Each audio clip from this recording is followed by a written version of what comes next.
మన ప్రభువును రక్షకుడునైన యేసయ్య నామములో మీకందరికీ వందనాలు, శుభములు.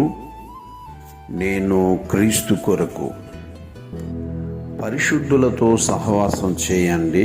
వారు తమ సలహాలు, ప్రార్థనలు మరియు పరిశుద్ధమైన మాదిరి ద్వారా మిమ్మల్ని పరిశుద్ధులుగా చేయడానికి ఒక సాధనంగా ఉండవచ్చు అంటూ థామస్ వాట్సన్ అనేటువంటి దైవజనుడు చెప్పినటువంటి శ్రేష్టమైన మాట ఇది.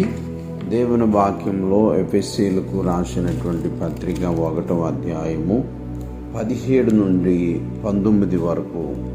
మరియు మీ మనోనేత్రములు వెలిగింపబడినందున ఆయన మిమ్మల్ని పిలిచిన పిలుపు వల్లనైనా నిరీక్షణ ఎట్టిదో, పరిశుద్ధులలో ఆయన స్వాస్థ్యం యొక్క మహిమైశ్వర్యం ఎట్టిదో, ఆయన క్రీస్తునందు వినియోగించిన బలాతిశయమును బట్టి విశ్వసించు మనయందు ఆయన చూపుచున్న తన శక్తిని బట్టి అపరిమితమైన మహాత్మ్యమెట్టిదో మీరు తెలుసుకొనవలనని మన ప్రభువైన యేసుక్రీస్తు యొక్క దేవుడైన మహిమ స్వరూపియగు తండ్రి తన్ను తెలుసుకొనుటయందు మీకు జ్ఞానమును ప్రత్యక్షతను గల మనసు అనుగ్రహించినట్టు నేను నా ప్రార్థనలందు మిమ్మల్ని గురించి విజ్ఞాపన చేయుచున్నానని.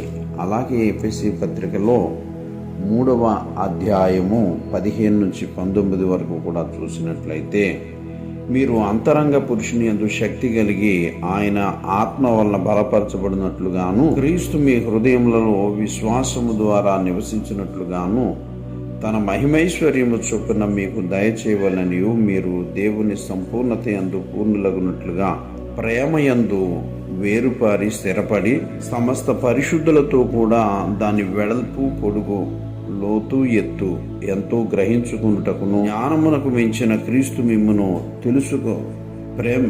ప్రేమను తెలుసుకున్నటకును తగిన శక్తి గల వారు కావాలని ప్రార్థించుచున్నాను. ఇక్కడ మనం గ్రహించాల్సింది ఏంటంటే, సహవాసంలో మనకంటే ముందున్నటువంటి వారు, అనుభవం కలిగినటువంటి వారు ప్రార్థన, సలహాలు, మంచి మాటలు, మంచి చూపు, మంచి ఆలోచనలు గురించినటువంటి అంశాలు మనం వారి ద్వారా, నిజానికి నేనైతే అట్లాంటి సహవాసం ద్వారాగానే తెలుసుకున్నాను. కాకపోతే కొన్ని తేడాగా ఉంటాయి. మనం జాగ్రత్తగా గ్రహించుకుని ఆ ప్రార్థన ద్వారా మనం సహవాసం చేయడం అలవాటు చేసుకుంటే దేవునికి ఇష్టలుగా ఉంటాము. దేవుడి మాటలు దీవించి కాపాడునుగాక. ఆమేన్.